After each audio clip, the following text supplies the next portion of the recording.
কিয়ামতের দিন, যে দিনের সমতুল্য আর কোনো দিন নাই। তো আমি যে একটি আয়াত যে তেলাওয়াত করেছি,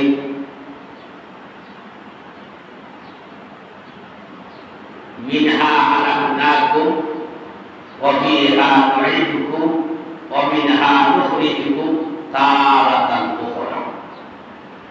আল্লাহ রাব্বুল আলামিন বলেন, তোমাদেরকে আমি মাটি হতে সৃষ্টি করেছি,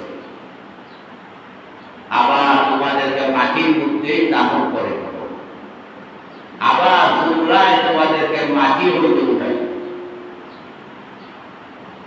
আমরা আল্লাহ মাটি দ্বারা সৃষ্টি করেছি, আবার ওই মাটির মধ্যে আমাদেরকে দাফন করা হবে, আবার ওই মাটিটাকে আমাদেরকে আবার উঠাতে হবে। তো আমরা যদি মারা যাই, আমরা দাফন করি না মাটির মধ্যে, আমরা যদি মারা যাই তো আবার কি বলা হয়, মাটির মধ্যে দাফন করা হয়। আবার যে সময় কিয়ামত শুরু হবে, তখন আবার মহান আল্লাহ রাব্বুল আলামিন আমরা সবাইকে, আদম জাতকে আল্লাহ আবার মাটি হইতে আল্লাহ আবার জীবিত করবে। সুবহানাল্লাহ। তো এই সময় মাটির মধ্যে দাফন করা হয়, মানুষ মারা গেলে, কোনো মানুষ যদি মারা যায়, 15টা আলামত আছে। যদি এই 15টা আলামতের মধ্যে কোনো একটা আলামত যদি থাকে, তাহলে আপনি মনে করবেন ওই লোকটা জান্নাতি। 15টা আলামত, 15টা আলামতের মধ্যে যদি কোনো একটা আলামত থাকে, আল্লাহ নবী সাল্লাল্লাহু আলাইহি ওয়াসাল্লাম বলেন ওই লোকটা জান্নাতি। এক নাম্বার আলামত, লা ইলাহা ইল্লাল্লাহ দাখালাল জান্নাহ। কোন মানুষ যদি লা ইলাহা ইল্লাল্লাহ লা ইলাহা ইল্লাল্লাহ পড়ে যদি কোনো লোক যদি মারা যায়, ওই লোকটার ঠিকানা হইবে জান্নাত। লা ইলাহা ইল্লাল্লাহ, লা ইলাহা ইল্লাল্লাহ বলে যদি কোনো লোক মারা যায়, তাহলে কি এই লোকটার ঠিকানা হইল কি লা ইলাহা ইল্লাল্লাহ দাখালাল জান্নাহ, ওই লোকটার ঠিকানা হইল জান্নাত। লা ইলাহা ইল্লাল্লাহ বলতে বলতে মারা যায়। ভাইয়ারা আমার, 2 নাম্বার হচ্ছে কোন লোকের যদি কপাল কামে, হাদিস শরীফের কথা, কোন লোকের যদি কপাল যদি কামে, তাহলে তার মৃত্যু বড় ভালো হয়েছে, ওই লোকটাও জান্নাতি হবে। আবার যদি কপাল কামে না, তাহলে জাহান্নামীও হইতে পারবে না। কপাল কামছে না, জাহান্নামী হইতে পারবে না। কোন লোকের মৃত্যুর সময় যদি তার কপাল যদি কামে, তাহলে কি মনে করবা ওই লোকটা সে মানে জান্নাতি। 3 নাম্বার হচ্ছে কোন লোক যদি বৃহস্পতিবার সূর্য অস্ত যাওয়ার পরে, অর্থাৎ শুক্রবার রাত, বৃহস্পতিবার দিবাগত শুক্রবার রাত, আবার শুক্রবার দিন সূর্য অস্ত যাওয়ার আগ পর্যন্ত কোন ব্যক্তি যদি বৃহস্পতিবার রাতে, শুক্রবার রাতে বা শুক্রবারের দিনে যদি সূর্য অস্ত যাওয়ার আগ পর্যন্ত যদি কোন ব্যক্তি যদি মারা যায়, নবী করিম সাল্লাল্লাহু আলাইহি ওয়াসাল্লাম ইরশাদ করেন, ওই ব্যক্তির কবরের মধ্যে আযাব হইত না, ওই ব্যক্তি জান্নাতি হইয়া যাইব। সুবহানাল্লাহ। বিশুদ্ধবার, হ্যাঁ, দিবাগত মানে শুক্রবার রাত বা শুক্রবার দিন সূর্য অস্ত যাওয়ার আগ পর্যন্ত কোন ব্যক্তি যদি মারা যায়, তাহলে সে কি জান্নাতি। ভাইয়ারা আমার,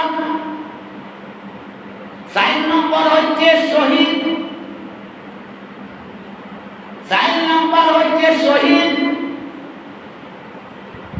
কোন ব্যক্তি যদি দ্বীনের কাজের জন্য, ইসলামের জন্য, দ্বীনের জন্য যদি শহীদ হয়,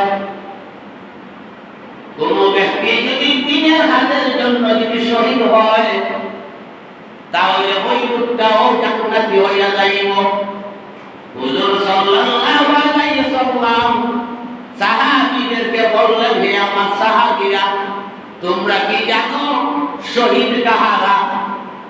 সাহাবীরা বললেন, ইয়া রাসূলুল্লাহ, ইয়া হাবিবাল্লাহ, ফি সাবিলিল্লাহ, যারা আল্লাহর রাস্তায়, যারা আল্লাহর রাস্তায় যারা শহীদ হয় তারাই হচ্ছে শহীদ। যারা আল্লাহর রাস্তায়, যারা আল্লাহর রাস্তায় যারা শহীদ হয় তারা হচ্ছে শহীদ। হুজুর সাল্লাল্লাহু আলাইহি ওয়াসাল্লাম বলেন, হে আমার সাহাবীরা, যারা আল্লাহর রাস্তায় শহীদ হয়, যদি তারা যদি খালি শহীদ হয়, তাহলে আমার উম্মতের মধ্যে কয়জন আল্লাহর রাস্তায় শহীদ হবে? শহীদের সংখ্যা আমার উম্মতের মধ্যে মানে কি কম হবে। শহীদের সংখ্যা আমার উম্মতের মধ্যে কম হবে। যারা আল্লাহর রাস্তায় যারা জিহাদ করবে, যারা আল্লাহর রাস্তায় শহীদ হবে, তারা যদি খালি শহীদ হয়, তাহলে আমার উম্মতের শহীদের সংখ্যা কম হবে না, আরো শহীদ আছে। সাহাবীরা বললেন, ইয়া রাসূলুল্লাহ, ইয়া হাবিবাল্লাহ, তাহলে শহীদের সংখ্যা কিভাবে বাড়বে? কিভাবে শহীদের সংখ্যা বাড়বে? হুজুর সাল্লাল্লাহু আলাইহি সাল্লাম বলেন, যারা আল্লাহর রাস্তায় যারা শহীদ হয় তারাও শহীদ। আর যারা আল্লাহর রাস্তায় গোল হইতে বের হওয়ার পর রাস্তার মধ্যে যে ব্যক্তি মারা যায় তারাও হইল শহীদ। যারা আল্লাহর রাস্তায় যারা জিহাদ করলো তারাও শহীদ। আর যারা আল্লাহর রাস্তায় গোল হইতে বের হইল, যারা গোল হইতে বের হইল, বের হওয়ার পর রাস্তা কাটে যারা মারা গেল তারাই হইল শহীদ। 3 নম্বর হচ্ছে, তাও শহীদের সংখ্যা শেষ নাই। নবী করিম সাল্লাল্লাহু আলাইহি সাল্লাম বলেন, আমার উম্মতের মধ্যে কোন উম্মত যদি করুণায় যদি মারা যায়, করুণায় যদি মারা যায়, আমার উম্মতের মধ্যে কোন উম্মত যদি করুণায় যদি মারা যায়, সেও হইল শহীদ। তাও শেষ নাই। হুজুর সাল্লাল্লাহু আলাইহি সাল্লাম বলেন, আমার উম্মতের মধ্যে কোন উম্মত যদি তার পেটের অসুখের কারণে, পেটের মধ্যে বেশি অসুখ তার কারণে সে যদি মারা যায়, সেও হইল শহীদ। যেমন পেটের অসুখ, সব সময় তার পেটের অসুখ বা করুণায় মারা গেছে, সেও শহীদের মর্যাদা পাবে। 6 নম্বর হইল কি? হুজুর সাল্লাল্লাহু আলাইহি সাল্লাম বলেন যে কোন মহিলা তার পেটের মধ্যে যদি সন্তান থাকে, সন্তানের বয়স যদি 5 মাস, 6 মাস, 7 মাস হয়, অথবা 8 মাস যদি হয়, এই মহিলা যদি মারা যায়, অর্থাৎ আবার অথবা এই মহিলার সন্তান প্রসবের সময় যদি মারা যায়, ওই মহিলাও শহীদের মর্যাদা পাইব। সুবহানাল্লাহ। যেমন একজন মহিলা তার গর্ভের মধ্যে সন্তান 5 মাস থেকে কি 8 মাস হয়েছে, বা প্রসব হওয়ার আগ পর্যন্ত বা প্রসবের সময় যদি মারা যায়, কি ওই মহিলাও কি শহীদের মর্যাদা পাবে। তাও শেষ নেই। হুজুর সাল্লাল্লাহু আলাইহি সাল্লাম বলেন, আমার উম্মতের মধ্যে কোন উম্মত যদি দেওয়াল অর্থাৎ কোন গাছের তলে, কোন তাল গাছের তলে বা কোন নারিকেল গাছের তলে বা কোন দেওয়ালের নিচে যদি হইয়া পড়ে, যেমন তাল গাছের তলে সে বসা, তাল হইয়া সে মারা গেছে, কোন দেওয়ালের নিকটে সে বসা, দেওয়াল হইয়া সে মারা গেছে, অথবা হুজুর বলে আমার উম্মতের মধ্যে কোন লোক যদি আগুনের মধ্যে পড়ে, অথবা লঞ্চের মধ্যে, স্টিমারের মধ্যে যদি পানির মধ্যে ডুবে পড়ে, তারাও শহীদের মর্যাদা পাবে। সুবহানাল্লাহ। শহীদের সংখ্যা কম নাই, আরো রয়েছে। হুজুর বলেন, তোমার ঘরের মধ্যে সুর ঢুকে গেছে, তোমার ঘরের মধ্যে সুর ঢুকে গেছে, তোমার পরিবারের মানুষকে তুমি হেফাজত করার জন্য, তোমার মাংসা বানা তুমি হেফাজত করার জন্য এই সুরের আঘাতে যদি তুমি মারা যাও, সুরের যদি তোমার ছুরি দ্বারা আঘাত করে বা লাঠি দ্বারা তোমার আঘাত করে তুমি যদি মারা যাও, তুমিও শহীদি মর্যাদা পাইবে। সুর ঢুকছে, ওরা আপনার সম্পদ লইয়া যাবি, আপনার তুমি বাচ্চা গতি বলিলা, এগুলা কি তার প্রতি আপনি যদি মনে হলো তার আঘাতে যদি মারা যাও, তুমিও শহীদি মর্যাদা পাবে। শহীদের সংখ্যা কম নাই, ছুরি হচ্ছে কি কিন্তু হারাম। ছুরি যদি কেউ করে আর প্রমাণ যদি ভাবা যায় সে ছুরি করছে, তাহলে কোরআনের আইনটিটা তার হাত থেকে পাবে। কোরআনের এটা আইন, কোন লোকের ছুরি করছে তার হাত খাটি দাও। শহীদের মর্যাদা কম নাই, অনেক মর্যাদা শহীদ, অনেক স্তর বৃত্তি আছে শহীদের।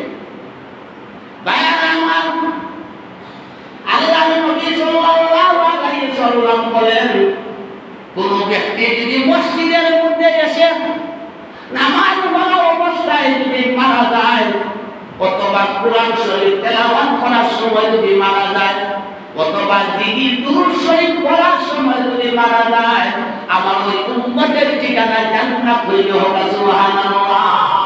এটা হচ্ছে ভালো মৃত্যুর লক্ষণ। তাও শেষ না, হুজুর বলেন আমার উম্মতের মধ্যে কোন উম্মত যদি শ্রদ্ধা করার পর একটা জিনিস যদি সে শ্রদ্ধা করে আর সে যদি মারা যায়, এর পরে যদি সে মারা যায়, আল্লাহ নবী বলেন সেও জান্নাতি হবে। তাও শেষ নাই, আমার নবী বলেন কোন ব্যক্তি যদি গোপন পূজা রাখার অবস্থায় মারা যায়, ওই ব্যক্তির মৃত্যু ভালো, সেও জান্নাতি হবে। সুবহানাল্লাহ। ভাইয়ারা আমার, আপনারা জানেন বা শুনেছেন নূহ আলাইহিস সালামের জামানায় বন্যা হয়েছিল। নূহ নবীর পর থেকে ইব্রাহিম নবীর আগ পর্যন্ত দুইজন নবী আল্লাহ দুনিয়ার মধ্যে পাঠাইছেন। এর মধ্যে একজন হইলা সালেহ আলাইহিস সালাম, একজন হইলা সালেহ নবী আলাইহিস সালাম, আর তাইজন জাতি ছিল সামুদ জাতি। ওই সামুদ জাতি সালেহ আলাইহিস সালামকে বললেন, তুমি মেলার মধ্যে আসো, আমরা তো পাঁচটা কুদার আছে, আমরা আপনার কুদারে ডাকবো, তুমি তোমার কুদারে ডাকবা, দেখবো খার কুদায় জবাব দে। আমরা পাঁচ কুদা, তারা বই কুদা, পাঁচ কুদা, আর সালেহ নবী এক কুদা। সালেহ আলাইহিস সালামের সাথে তারা কি যে চ্যালেঞ্জ করলো, সালেহ আলাইহিস সালাম বললেন আচ্ছা ঠিক আছে চলো। মেলার মধ্যে যাওয়া হইল।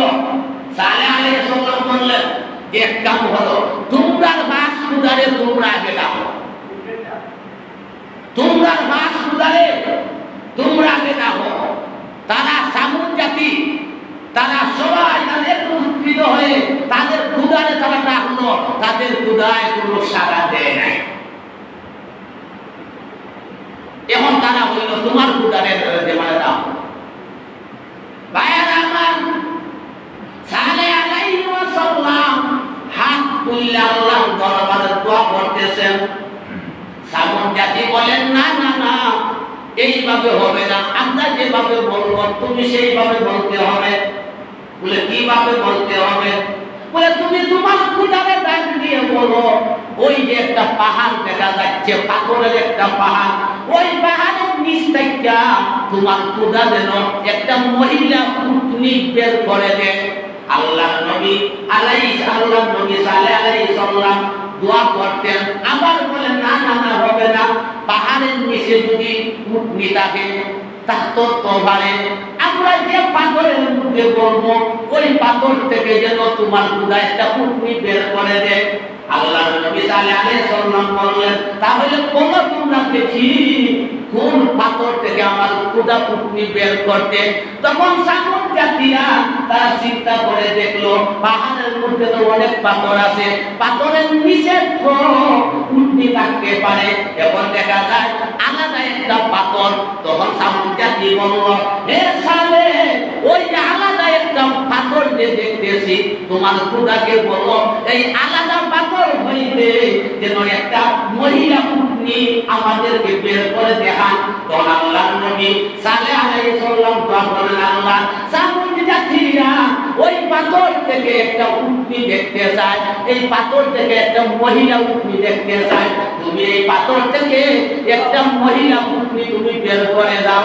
তখন দেখা যায় আস্তে আস্তে পাথরটা বড় হইতেছে, বড় হইতেছে, বড় হইতে হইতে দেখা যায় পাথরের ভিতর থেকে একটা উটনি আল্লাহ বের করে দিয়েছেন। বলেন সুবহানাল্লাহ। পাথর থেকে উটনি। এখন সালেহ আলাইহিস সালাম বলেন, তোমরা দিন তোমরা গ্রহণ করো, তোমরা আমার দিন মানো। তখন তারা হয় না, বাকি হইছে আর মূর্খ তো বুঝে না, মূর্খর সাথে চলতে বড় হাত প্রশ্ন, বুঝছেন? হয় না, বুঝে না, হয় না, আরো হইছে। বলে আরো কি হইছে? তোমার যে উটনি, হ্যাঁ, এই উটনিটাকে তুমি দুধ বের করে আমাদেরকে দেখাও। সালেহ আলাইহিস সালাম বলে, উটনিটা কি দুধ আবার কিভাবে বের হবে? বাচ্চা ছাড়া তারা বাবা এটা আবার কি দেবো? তোমার আল্লাহ পাথর থেকে উটনি বের হতে ভালো, তাহলে বাচ্চা ছাড়া কেন তোমার আল্লাহ উটনি থেকে দুধ বের করতে মানে পারবে না? আল্লাহ নবী সালেহ আলাইহিস সালাম দোয়া করলেন, আল্লাহ উটনি থেকে তারা দুধ খাইতে চায়। আল্লাহ জানাইয়া দিলেন সালেহ তাদেরকে বলো, তাদের বাড়িঘরের মধ্যে যা কেক বাসন আছে, যা কলস আছে, যা বালতি আছে, সব কিছু যেন তারা নিয়ে আসে। যাদের বাড়ি হইতে যত বাসন আছে, যত বালতি আছে, যতগুলো কলস আছে, সবগুলো নিয়ে আসলো। এখন স্তনের মধ্যে হাত দেওয়ার পর এমন ভাবে উটনি দুধ দেওয়া শুরু করলো, সামুদ জাতির সমস্ত সব পাত্রগুলো ভরে ভরে মাটির মধ্যে দুধ ভরা শুরু করে দিল। এবং সালেহ আলাইহিস সালাম বললেন, এখন তোমরা দিন মানো। হয় আরো কিছু বাকি রয়েছে, আরো কিছু বাকি রয়েছে। আল্লাহ জানাইয়া দিলেন সালেহ আলাইহিস সালামকে যে তুমি ঘোষণা করে দেও যেন এই উটনির গায়ে যেন কেউ হাত দিতে পারবে না, এই উটনিকে কেউ আঘাত করতে পারবে না, এই উটনিকে তুমি নিঃস্বাধীন ছেড়ে দাও, সে যেখানে মনে হয় সেখানে হবে। আর এই উটনির গায়ে তুমি কেউ হাত দেয়, কিন্তু আল্লাহর তরফ হইতে গজব আসবে, আর এই গজবে সবাই ধ্বংস হইবে। সালেহ আলাইহিস সালাম কি বললেন জানাইয়া দিলেন, সাবধান, তোমরা উটনির গায়ের মধ্যে হাত দিও না, তোমরা উটনির গায়ে হাত দিও না। উটনি নিঃস্বাধীন, সে কি করবে? চলাফেরা করবে। হাদিস শরীফের মধ্যে আছে, হ্যাঁ, জান্নাতের মধ্যে একটা উট যাবে, সেই উটটা হচ্ছে কি সালেহ আলাইহিস সালামের উটনি হবে। সুবহানাল্লাহ। এই সালেহ আলাইহিস সালামের উটনি এটা জান্নাতের মধ্যে যাবে। উনি ছেড়ে দিলেন উটনিকে। দুইজন দুষ্ট লোক ছিল, দুষ্ট লোক তো সবাই আমরা বুঝি, আর পুরুষ দুইজন দুষ্ট লোক ছিল, মহিলাও দুইজন দুষ্ট লোক ছিল। তারা অবৈধভাবে তারা মিলামিশা করত। তো মহিলা দুষ্ট লোক ওই পুরুষ দুষ্টরে হইল যে তোমরা আমার সাথে আইয়া মিলামিশা করতে হইলে সালের উটনি তোমরা কি হত্যা করতে হইবা, না হইলে আর দুষ্টামি চান্স নাই। তারা চিন্তা করে দেখলো আল্লাহ নবী তো নিষেধ করছে, যেটার গায়ের মধ্যে কেউ হাত দিলে, এইটার গায়ের মধ্যে যদি কেউ যদি হাত দেয় গজব আসব। এবং তারা তো দুষ্টামি আর করতে পারতো না, এই উটনিরে না মানলে। তারা ঘর থেকে বের হইল, বের হওয়ার পরে তারা 9 জন ডাকাত পাইল, 9 জন ডাকাত পাইল। কোরআনে তাফসীরের মধ্যে এসেছে 9 জন ডাকাত পাইল। ডাকাত থেকে হইল যে আমরা একটা হাত তুলে হইলা দিতে ভালো পাইনি, বলে কি হাত? বলে একটা প্রাণীরে হত্যা করা, আমরা তোমার টাকা দিব, বিনিময় করব। 9 ডাকাত বলল সমস্যা কি, আমরা টাকার বিনিময়ে আমরা সব কিছু করতে পারি, সব কিছু আমরা টাকার বিনিময়ে করতে পারি। এখন তো তারা কি হলো, টাকা দিল, টাকা দেওয়ার পর সালেহ আলাইহিস সালামের উটনিরে তারা কি হত্যা করলো? নাউযুবিল্লাহ, তারা হত্যা করলো সালেহ আলাইহিস সালামের উটনিরে। তো বাদের দিন খবর শুরু হয়ে গেছে। সালেহ আলাইহিস সালাম গিয়া বললেন, তোমরা বলো তো দেখি উটনিকে কে হত্যা করলো? তোমরা যদি না বলো আমার আল্লাহ আমাকে বলে দিবেন। ডাকাতরা চিন্তা করলো উনি তো আল্লাহর নবী, নিশ্চয় আল্লাহ বলে দিবেন। তাহলে নবীও আমরা হত্যা করিলাই, তাহলে আমরা হত্যা বের হবে না। তারা যাইতে যাইতে সালেহ আলাইহিস সালামের গড়ের নিকটের মধ্যে গেল, একটা জায়গার মধ্যে গিয়ে বসলো। তাদের উদ্দেশ্য হইল কি, সালেহ আলাইহিস সালাম রাতে যেই সময় ইবাদতের উদ্দেশ্যে যেই সময় উঠবেন, তারা যখন সালেহ আলাইহিস সালাম তারা হত্যা করব।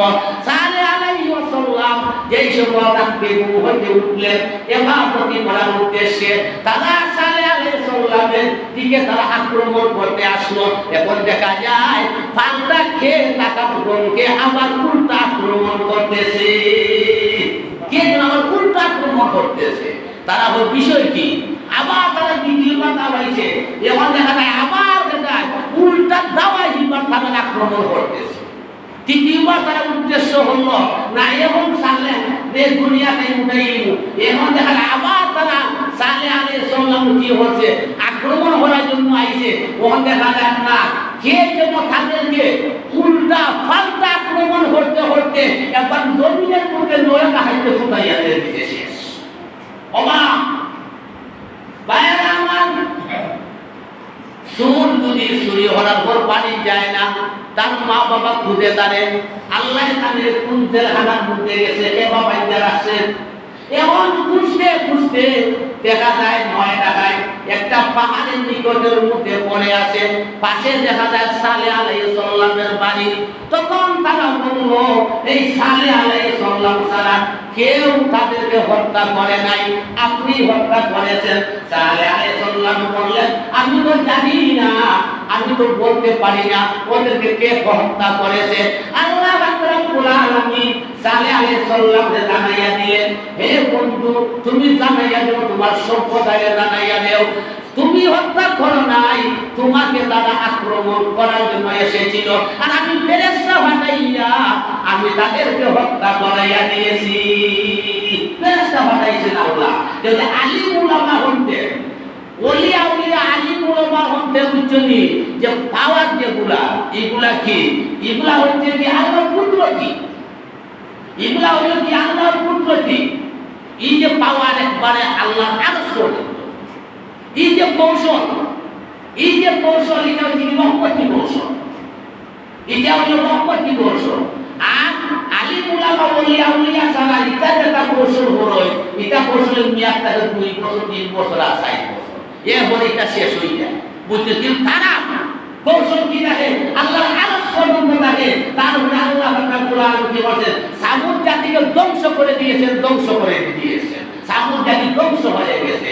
সাবহন যে আমি আয়াতটা তেলাওয়াত করছি যে আমাদেরকে আল্লাহ রাব্বুল আলামিন এই মাটি দ্বারা কি হচ্ছে সৃষ্টি হচ্ছে, আবার এই মাটির মধ্যে আল্লাহ আমাদেরকে দাফন করবেন, আবার কি ওই মাটি থেকে আমাদেরকে উঠাইবেন কিয়ামতের ময়দানে, আবার ওই মাটিটা কি আমাদেরকে উঠাইবেন, উঠাই হাসরের ময়দানের মধ্যে আমাদেরকে নিয়ে যাবে। তো এই যে আমরা মাটি থেকে সৃষ্টি, আবার মাটির মধ্যে আমরা দাফন করা হই। এই যে দাফন করতে কবর, মাটির মধ্যে যে দাফন করা হইব এগুলোর মধ্যে কি কবর। যারা আমলদার মানুষ, এই আমি বললাম না ভালো মৃত্যুর লক্ষণ হচ্ছে কি 15টা। তখন আমরা চিন্তা করবো, আমরা দোয়া করবো আল্লাহর কাছে, আল্লাহ যে ভালো একটা মৃত্যু আমাদেরকে দিই। এগুলো আমরা খুশি ভালো মৃত্যু দিয়ে 15টার মধ্যে যে কোনো একটা মৃত্যু আমাদেরকে দিও, যেন আমরা কবরে আযাব থেকে আমরা মাফ চাই এবং যেন আমাদের পরের ঠিকানার জান্নাত হয়।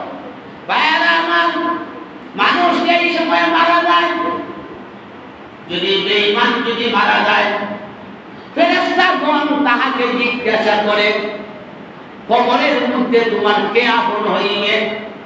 তখন যদি কোনো মানুষ যদি বেঈমান অবস্থায় যদি মারা যায়, সে বলবে যারা আমাকে গোসল দিচ্ছে তারা আমার কবরের মধ্যে আপন হইবে। সময় সংক্ষিপ্ত, আমার মুসলিমের ঘরে বলবে তোমার কবরের মধ্যে কে আপন হবে, বলে যারা আমাকে কাঁধে করে নিয়ে যাচ্ছে সে আমাদের আপন হবে। আবার জানাজার সময় প্রশ্ন করবে কে তোমার আপন হবে। বেঈমান যদি হয় তখন সে বলবে যারা জানাজার মধ্যে এসেছে সে আবার আপন হইবে। তখন দেখা যায় কবরের মধ্যে কেউ তার আপন হয় না। আর আর ইমানদার যদি মারা যায় ফেরেশতা যেই সব জিজ্ঞাসা করবে কবরে তোমার মধ্যে কে আপন হবে, তখন সে বলবে আমার আল্লাহ এবং আল্লাহর রাসূল আমার কবরের মধ্যে আপন হইয়া যাইবে। বলেন সুবহানাল্লাহ। একমাত্র কবরের মধ্যে আপনারা জানেন তিনটা প্রশ্ন কবরের মধ্যে করা হয়। যদি তিনটা প্রশ্নের জবাব দিতে পারেন তাহলে আপনার আমার কবরকে আল্লাহ রাব্বুল আলামিন 70 হাত করে দীর্ঘ করে দেওয়া হবে আর কবরকে জান্নাতের বাগান বানিয়ে দেওয়া হবে। সুবহানাল্লাহ। এর জন্য কি এই যে 15টা যে আলামত, বালক মৃত্যুর সময় শেষ, বালক মৃত্যু হয়েছে কি 15টা আলামত। আমরা দোয়া করতাম যে আল্লাহ আমরা সব সময় কি বালক মৃত্যু আমরা দান করি। শুকর বাড়ি দিনে কতবার রাখবে, নামাজ অবস্থায়, কোরআন শরীফ তেলাওয়াত অবস্থায়, দান সদকা অবস্থায়, রোজা অবস্থায়, হ্যাঁ এইভাবে দোয়া করতাম শহীদি অবস্থায় যেন আল্লাহ রাব্বুল আলামিন আমরা বালক মৃত্যু দান করে। ওয়া